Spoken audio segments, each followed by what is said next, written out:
नमस्कार साथियों, स्वागत है आप सभी का आपके अपने YouTube चैनल में। साथियों, भगवान हमें इस दुनिया में भेजता है, कोई ना कोई हमें रिस्पॉन्सिबिलिटी होती है जो हमने निभानी होती है। दुनिया में आके खाना पीना, शादी करना, बच्चे पैदा करना, उनकी शादी करना, फिर मर जाना, ये एक ज़िंदगी नहीं है, ये एक सीरीज़ है, ये एक लाइफ कह सकते हो। उसकी लेंथ है कि उसने अपने जीवन के बचपन से लेके बुढ़ापे तक जो किया। बट ज़िंदगी जो है लंबी नहीं बल्कि महान होनी चाहिए। Life should not be longer, it should be great. Life should be great. ये महान जो शब्द हैं ये एक ऐसे महान व्यक्ति ने कहे हैं जो कि एक सोशल रिफॉर्मर थे, जो कि हमारे संविधान के फादर थे, निर्माता थे, और जिन्होंने जानवरों को इंसान बनाया, मजलूमों के विधाता थे, दलितों के भगवान थे, और वो हिंदू धर्म के कड़ी निंदा करने वाले व्यक्ति थे। हिंदू धर्म की जो कूटनीतियाँ थी, जो उनकी बुराइयाँ थी, उनको उन्होंने जड़ से उखाड़ा और दुनिया को बताया कि इंडिया क्या है, इंडिया फ्रेटर्निटी, सेकुलरिज्म क्या है, डेमोक्रेसी क्या है। आज हम उस महान व्यक्ति के बारे में पढ़ेंगे। मैं दोस्तों डॉक्टर वी.आर. अम्बेडकर जी के बारे में बात कर रहा हूँ। उनके बारे में बोलने से पहले सबसे पहले मैं उनको नमन करना चाहूँगा, और आप सभी से एक रिक्वेस्ट है कि वीडियो देखने से पहले काइंडली एक बात मेरी दिमाग में ज़रूर रखिएगा। कमेंट अगर जो आपने करना है, एक पढ़े लिखे, एक सभ्य मानव की तरह सोच के कमेंट करिएगा। कोई पॉलिटिक वाला कमेंट मत करिएगा, कोई गंदा कमेंट मत करिएगा, क्योंकि जिस महान व्यक्ति की मैं आज बात करने जा रहा हूँ, ऐसे व्यक्ति दुनिया में गिनती के होते हैं। ऐसे व्यक्ति एक बार ही दुनिया में आते हैं, बार बार नहीं आते, और ऐसे व्यक्ति जो है सभी के लिए प्रेरणा स्रोत होते हैं। और ऐसे व्यक्ति जो होते हैं सच्चाई में, रियलिटी में भगवान होते हैं। मैं उनको अपना भगवान मानता हूँ, मैं उनको अपना हीरो मानता हूँ, मैं उनको अपना मोटिवेटर मानता हूँ। चलिए आज हम उनके बारे में बात करेंगे। तो सबसे पहले उनके बचपन की बात करते हैं। Doctor VR. अम्बेडकर जी का जन्म महाराष्ट्र के एक छोटे से गांव रत्नागिरी में हुआ 14 अप्रैल 1891 में। बाद में वो सतारा एक गांव है, वहाँ शिफ्ट हो जाते हैं। उनके पिताजी, जिनका नाम राम जी सरकार था, वो ब्रिटिश आर्मी में एक सिपाही थे। उनके माताजी, जिनका नाम था भीमाबाई, वो एक हाउसवाइफ थे, और वो परिवार में अपने पिता की 14वीं संतान थे, और परिवार में वो बड़े नहीं थे। बट शुरू में ही उनका एक विज़न, एक दृष्टिकोण एक महान व्यक्ति का था। वो बुराई देख के छिपते नहीं थे, बुराई देख के आँख मूंदने वालों में से नहीं थे।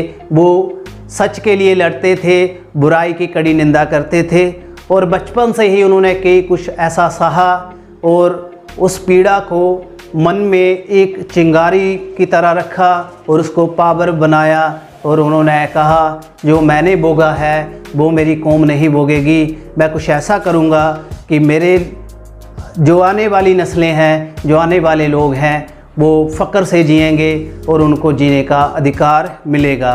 तो चलिए बात करते हैं बचपन की। बचपन में ही वो एक छोटी जात के व्यक्ति थे, महार कौम में पैदा हुए।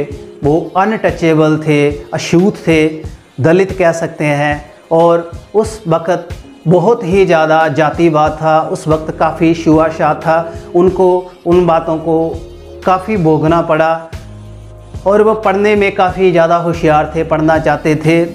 उनके पिताजी के पास इतने पैसे नहीं होते थे कि वो पढ़ा पाएँ। और उस वक्त क्या होता था कि जो नीची जात वाले लोग होते हैं उनको पढ़ने का अधिकार नहीं था। जो हाई कास्ट वाले थे, या ब्राह्मण थे, या राजपूत थे, या और भी हाई कास्ट के थे, उनको ही अच्छे जो स्कूलों में पढ़ने की इजाज़त थी, उनको ही सत्संग सुन सकते थे, वो ही मंदिर जा सकते थे और भी कई महान काम कर सकते थे।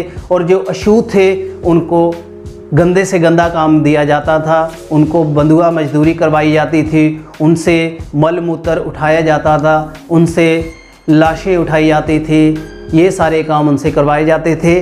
और बाबा साहब अम्बेडकर जो थे उनका बचपन का नाम भीमा था, उनकी माता जी ने उनका वो नाम रखा था। और वो पढ़ना चाहते थे बट उसके पिताजी के पास इतने पैसे नहीं थे कि उनको पढ़ा पाए, बट फिर भी उन्होंने अपनी जो पहचान थी ब्रिटिश आर्मी की उसका यूज़ किया और उनको एक 17 के स्कूल में दाखिला करवा दिया। वहाँ जब वो पढ़ने जाते थे तो उसका जो टीचर थे वो कहते थे तू अछूत है, तू क्लास के अंदर नहीं बैठेगा, उसको क्लास के बाहर बिठाया जाता था। बट वो पढ़ने में बहुत होशियार थे, पढ़ने में इतने ज़्यादा इंटेलिजेंट थे कि उनकी इतनी लगन थी, पढ़ते रहते थे, सारा दिन पढ़ते रहते थे। उनकी लगन देख के उनके अध्यापक ने एक दिन उसे बुलाया और कहा ये मैथ का सम है, इसे सॉल्व करके बताए। जब वो मैथ का सम सॉल्व करने के लिए ब्लैक बोर्ड के पास गया तो वहाँ बच्चों ने हाहाकार मचा दी और अपने वहाँ से जो टिफ़िन थे वो उठा दिए कि ये अछूत है, इसकी परछाई मात्र से ही हमारा जो भोजन है वो ख़राब हो जाएगा, वो दूषित हो जाएगा। उन्होंने वो सम जो था चुटकियों में हल कर दिया, बट जो उलझन उनके दिमाग में बड़ी थी उनको हल करने में उनकी ज़िंदगी लग गई। उन्होंने काफ़ी कुछ ज़िंदगी में सहा और उसके बाद उनका करने से बाद उनकी हाई स्टडी की बात करूं, एल्फिस्टन नाम के स्कूल में उनको दाखिला करवाया।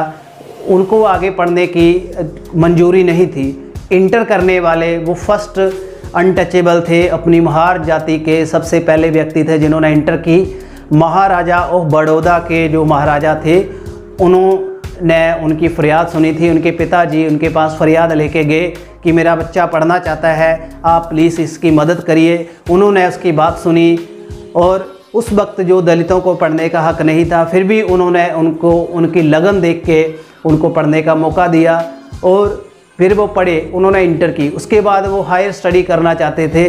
फिर उन्होंने महाराजा बड़ौदा के जो महाराजा थे उन्होंने उनको स्कॉलरशिप दी और एक उनसे एफिडेविट लिखाया कि जो जब पढ़ के आएगा तो तुझे मेरे यहाँ नौकरी करनी पड़ेगी। फिर वो कोलंबिया यूनिवर्सिटी न्यूजीलैंड चले गए, वहाँ उन्होंने अपनी ग्रेजुएशन की, बीए की। उसके बाद उन्होंने लंदन में गए, लंदन स्कूल ऑफ इकोनॉमिक्स में इकोनॉमिक्स की डिग्री की। उसके बाद काफ़ी ज़्यादा उन्होंने अपनी स्टडी की है, इतनी ज़्यादा उनकी डिग्रियां हैं, मैं इस वीडियो में बताऊंगा तो वीडियो काफ़ी लंबा हो जाएगा। बट छोटा अगर ब्रीफ करके बताऊं तो उन्होंने 4 PhD की है। उसके बाद उन्होंने MA economics, MA anthropology, MA science, MA political science में की है, MA इंग्लिश की है। और उनको 9 लैंग्वेज वर्ल्ड वाइड 9 जो लैंग्वेज थी उनको नॉलेज थी। इंग्लिश के ऊपर उनकी काफ़ी अच्छी कमांड थी। उनकी लैंग्वेज की फ्लुएंसी देख के काफ़ी फ़ॉरेन के जो प्रोफेसर थे उनसे काफ़ी ज़्यादा प्रभावित होते थे। जब वो फ़ॉरेन रहते थे तो उस वक्त भी वो अपनी जो स्कॉलरशिप होती थी उनमें से पैसे निकाल के अपनी फैमिली को ख़र्चा भेजते थे। और एक बात दोस्तों बता दूं आपको, उनकी शादी बचपन में करवा दी गई थी। 12 साल की उम्र में रमाबाई से उनकी शादी हो गई थी।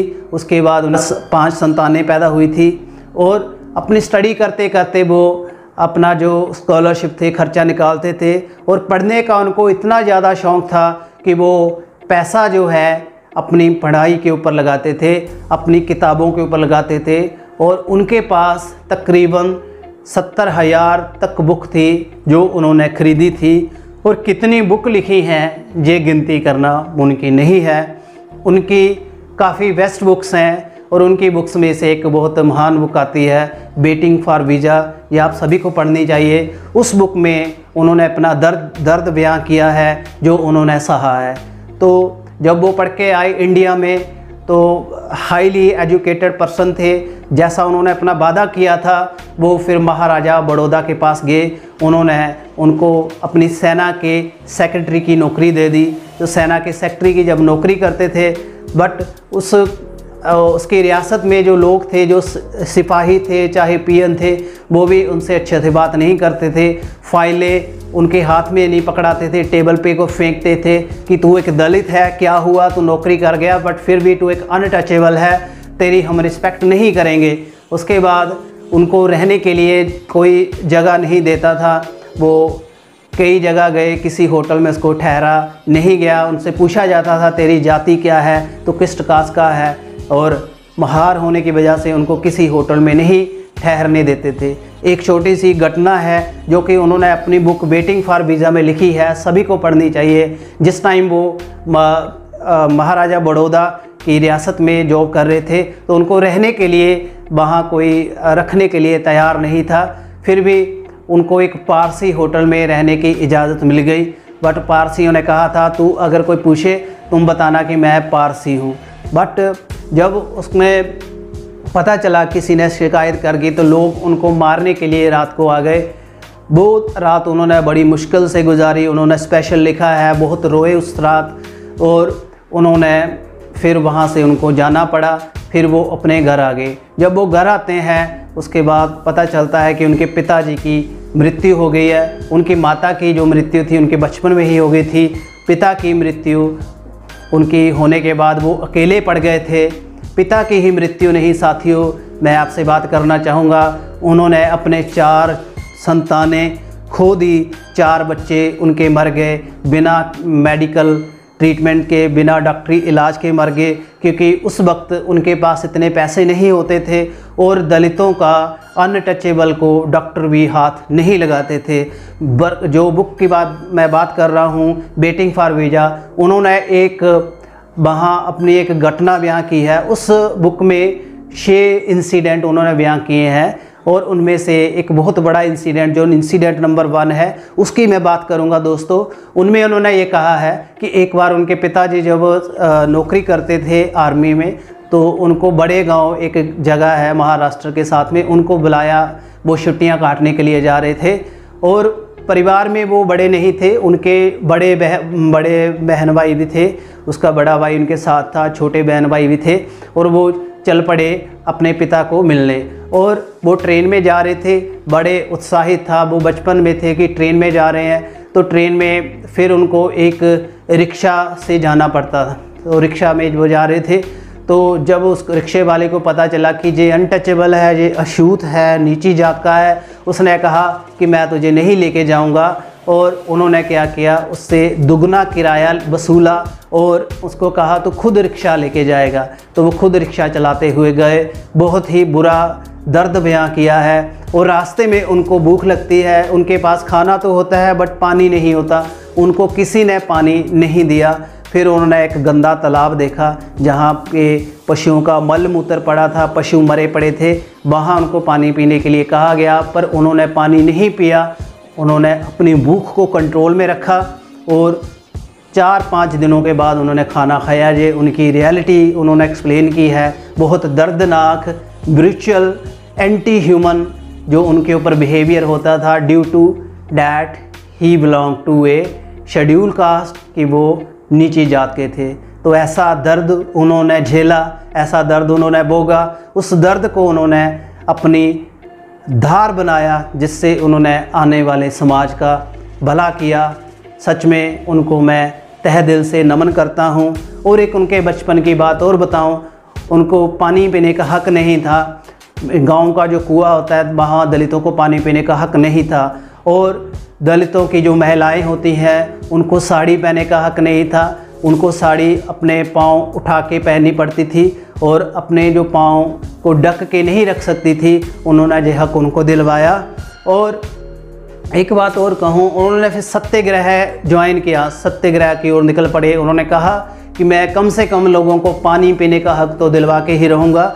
पानी पीने के हक दिलवाने के लिए वो चढ़ पड़े सत्याग्रह के लिए और उनको जीत हासिल हुई। उसके बाद जब इंडिया टुवार्ड फ्रीडम था, इंडिया जब आज़ाद होने वाला था, तो जो भारत के लीडर थे, गांधी जी थे, नेहरू थे, वल्लभ भाई पटेल थे और भी के लीडर थे, वो लगे थे अपनी सरकार बनाने के लिए, वो लगे थे संविधान लिखने के लिए, पर उनके पास इतना विज़न नहीं था, इतनी उनके पास क्वालिफिकेशन नहीं थी। इतिहास भी इसका गवाह है, मैं कोई ऐसे फेक नहीं रहा दोस्तों, आप सभी को पता होगा। और तभी उन्होंने जो जेला था, उन्होंने कहा कि मुझे कम्युनल इलेक्टोरियल चाहिए, मैं अपनी जाति के लोगों को वोट का अधिकार दिलवाऊंगा। और उसके लिए उन्होंने काफ़ी संघर्ष किया। बट जब ये बात उनको गांधी जी को पता चली तो उन्होंने अनशन के ऊपर बैठ के उन्होंने कहा कि हाँ ठीक है, हम आपको रिजर्वेशन देते हैं, आप प्लीज़ ये कम्युनल इलेक्टोरियल मत करिए, इससे देश टूटेगा। अंग्रेज़ों का जो सपना है देश को बिखेरने का, उसको डिवाइड करने का, उनका वो सपना पूरा हो जाएगा। फिर उनको गांधी जी से उनको पता था कि इनका काफ़ी कंट्रीब्यूशन है, फिर उनको अपनी जिद छोड़नी पड़ी, उन्होंने अपना सत्याग्रह छोड़ दिया, कम्युनल इलेक्टोरल का जो वो था उन्होंने अपनी जिद छोड़ दी। और बाद में फिर उन्होंने गांधी जी के कहने पर पूना पैक्ट के ऊपर साइन किया 1935 में, जिसके अकॉर्डिंग वो ब्रिटिश का कोई भी समझौता नहीं मानेंगे, ब्रिटिश के साथ कोई भी अपनी लेन देन नहीं करेंगे। ये कुछ ऐसी बातें थी जो तो शायद आप सभी ने पढ़ी होंगी अपनी हिस्ट्री में, बट कुछ ऐसे हिडन फैक्ट्स हैं, जो ऐसे अनटोल्ड फैक्ट्स हैं, उनके बारे में वो मैंने कुछ ऐसी कलेक्शन की है आपके साथ लेके आया हूँ।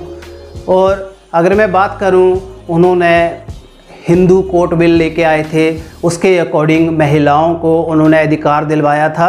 और सती प्रथा जो एक गंदी प्रथा थी हिंदू धर्म की, भी सती कर देते थे, विधवा को मैरिज करवाने का हक नहीं था, वो सारे हक उन्होंने दिलवाए। ह्यूमन राइट्स जो थे वो लेके आए, उन्होंने कहा ह्यूमन को राइट्स होने चाहिए, हमारे फंडामेंटल जो राइट्स हैं उनकी ही देन है, उनको मेरा नमन है।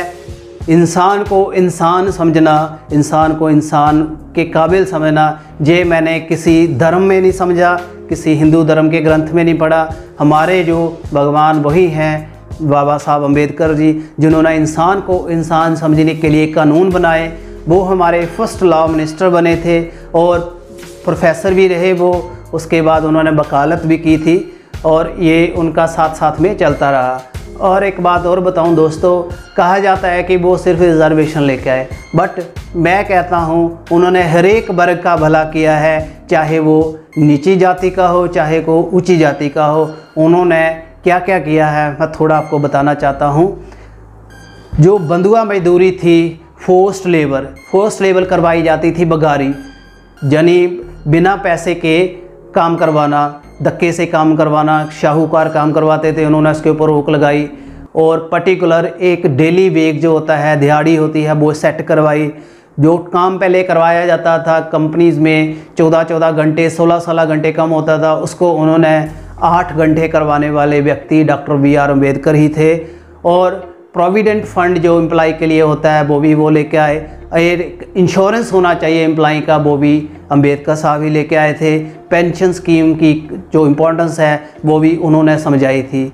और महिलाओं को समझाना, महिलाओं की समाज में इम्पोर्टेंस वही लेके आए थे। और वुमेन एम्पावरमेंट के काफ़ी अच्छे लीडर थे। उनके वाइफ खुद इतने पढ़े नहीं थे, बट उन्होंने उनको पढ़ाया, अपने साथ उनको आंदोलन में शामिल किया था। उनको भी उन्होंने 10th मैट्रिक पास करवाई थी, उनको उन्होंने पढ़ना लिखना सिखाया था।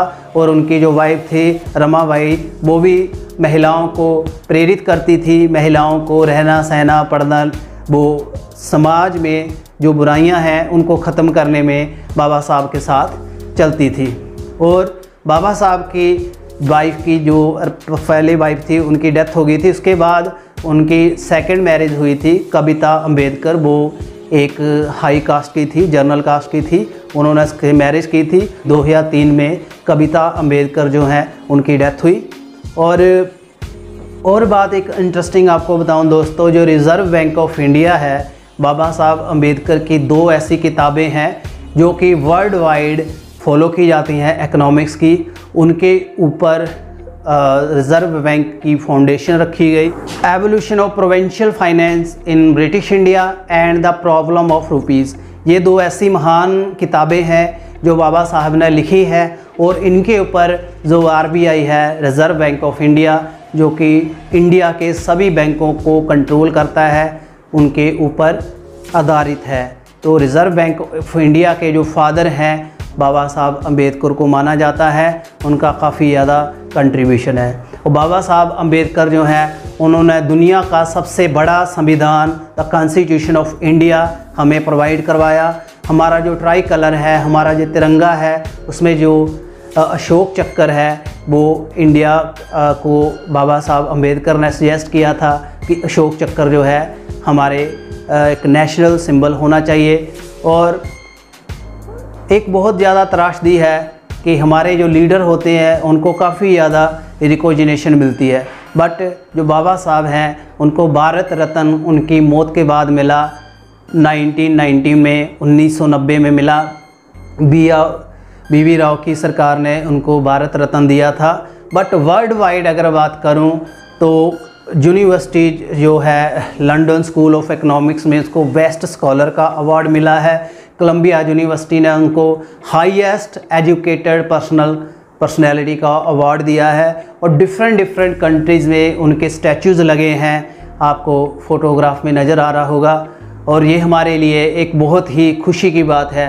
बट दुख होता है ये जानकर कि जब लोग उनको सिर्फ यही कहते हैं कि वो दलितों का लीडर है, उन्होंने रिज़र्वेशन लेके आया, रिज़र्वेशन ले आए और हमें नौकरियां नहीं मिलती, जो कोटे वाले होते हुए नौकरियां ले जाते हैं। इस बात की मैं कड़ी निंदा करता हूं, क्योंकि जो लोग ऐसा सोचते हैं वो खुद में ही कुछ करने के काबिल नहीं है। अगर मैं बात करूं दोस्तों, यहाँ मैं रिज़र्वेशन की बात नहीं करूँगा, बट मैं थोड़ा उनकी बात को, उनके विज़न को जस्टिफाई ज़रूर करना चाहूँगा कि बाबा साहब अम्बेडकर ने ऐसा क्यों किया था।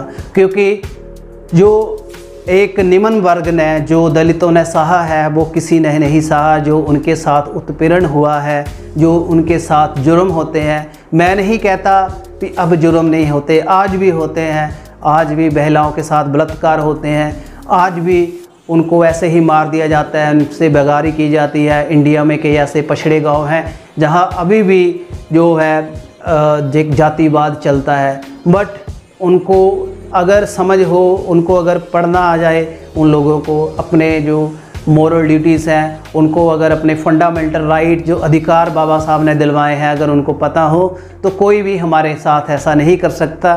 कोई भी किसी के साथ एंटी ह्यूमन एक्टिविटी नहीं कर सकता, कोई भी किसी का शोषण नहीं कर सकता। ये उनकी कंट्रीब्यूशन है, मैं उनको सैल्यूट करता हूँ। I take him as my god, वो मेरे भगवान हैं, मैं उनको भगवान मानता हूँ। क्योंकि अगर आप अपने पिछले जितने मर्जी ग्रंथ निकाल के देख लो, दलितों का किसी ने भला नहीं किया। मैं यहाँ कोई एंटी सोशल बात नहीं करूँगा, बट बाबा साहब की बात ये मैं बता दूँ कि वो हिंदू धर्म की जो कूटनीतियाँ थी, गलत नीतियाँ थी, उनके खिलाफ थे। वो मनुस्मृति का कड़ा विरोध करते थे। जो मनुस्मृति ने वर्ग निकाले थे कि ये इस वर्ग में रखना है, इसने ये रखना है, इसमें ये बंदा ये काम करेगा, अछूत जाति का ये काम करेगा, हाई कास्ट का ये काम करेगा, उसके वो कड़ी निंदा करते थे। तो इसलिए उन्होंने हिंदू धर्म को छोड़ दिया था। वो अपने आप को हिंदू नहीं मानते थे। उनका काफ़ी ज़्यादा लगन थी सिख धर्म में, वो सिख धर्म में भी जाना चाहते थे। बट जो सिख धर्म के लीडर थे उस वक्त के, उन्होंने उनका जो मांग थी वो नकार दी थी। उन्होंने कहा कि हम इस दलित को अपने अंदर शामिल नहीं करेंगे। उन्होंने कहा था कि मुझे अपने अंदर शामिल कर लीजिए, मेरे साथ 8, 9, 10 लाख लोगों का, दलितों का समूह है जो मुझे फॉलो करता है, वो आपके धर्म में आएगा तो आपकी भी पहचान बनेगी। तो मैं दोस्तों अगर बात कह दूँ, ये अगर मेरी बात शायद किसी को बुरी भी लगे, बट मैं कहना चाहता हूँ कि अगर सिख इस बात को फॉलो करते, बाबा साहब का विज़न मानते, तो वो 1984 में जो सिखों के साथ हुआ, आज भी माइनॉरिटी के लिए लड़ते हैं, अपनी रिकॉग्निशन के लिए लड़ते हैं, वो शायद ऐसा नहीं होता। बाद में उन्होंने 14 से 18 अक्टूबर को धर्म परिवर्तन कर लिया था। धर्म परिवर्तन का जो दिन मनाया जाता है वो 1956 में 14 अक्टूबर से 18 अक्टूबर में बुद्ध धर्म में चले गए थे और बाद में उन्होंने फॉलो किया था बुद्ध धर्म को, महात्मा बुद्ध के रूल्स को फॉलो करते थे। तो उनके पीछे 8-9 लाख जो लोग थे उन्होंने बुद्ध धर्म को फॉलो किया और एंड में उनका जो क्रीमेशन था, उनका संस्कार था, वो भी बौद्ध धर्म की नीतियों के हिसाब से किया गया था। तो दोस्तों, ये कुछ ऐसे विचार थे, कुछ ऐसी बातें थी जो कि बाबा साहब अम्बेडकर के बारे में मैं चाहता था कि आपको बताई जाए। और भी बहुत कुछ है कहने के लिए, किसी दिन अगर मौका मिला तो फिर से आऊँगा, फिर से आपको उनके बारे में बताऊँगा। कुछ उनकी बुक्स हैं, मैं अभी पढ़ रहा हूँ, जब पढ़ लूँगा तो उनका रिव्यू आपके लिए लेके आऊँगा और आपको काफ़ी ज़्यादा मोटिवेट करेंगी और आपको पता चलेगा कि उनका क्या कंट्रीब्यूशन है। आप ज़्यादा से ज़्यादा पढ़िए। हाँ, जो मैंने बोला है हो सकता है काफ़ी इसमें कुछ गलत भी बोल दिया हो, आप एनालाइज़ करिए। अगर मुझे बोलने में कुछ मुझसे गलती हो गई हो तो मैं आपसे क्षमा मांगता हूँ। उस महान व्यक्ति के बारे में बोल के मैं खुद में एक प्राउड फील करता हूँ, मुझे खुद में एक एनर्जी फील हो रही है कि मैं एक महान व्यक्ति के बारे में बोल रहा हूँ। और I proud myself to be ऐसी, मैं अपने आप पे गर्व महसूस करता हूँ कि मैं शेड्यूल कास्ट हूँ, मैं भी एक दलित हूँ और मैं एक दलित नेता, एक दलित भगवान कह सकता हूँ। उनको मैं मानता हूँ, वो मेरे भगवान हैं और सभी इंसानों के वो भगवान हैं। उन्होंने सभी के लिए कुछ ना कुछ किया है, ऐसा नहीं है कि उन्होंने दलितों के लिए किया है। तो मेरा उनको नमन है। जय भीम, जय भारत।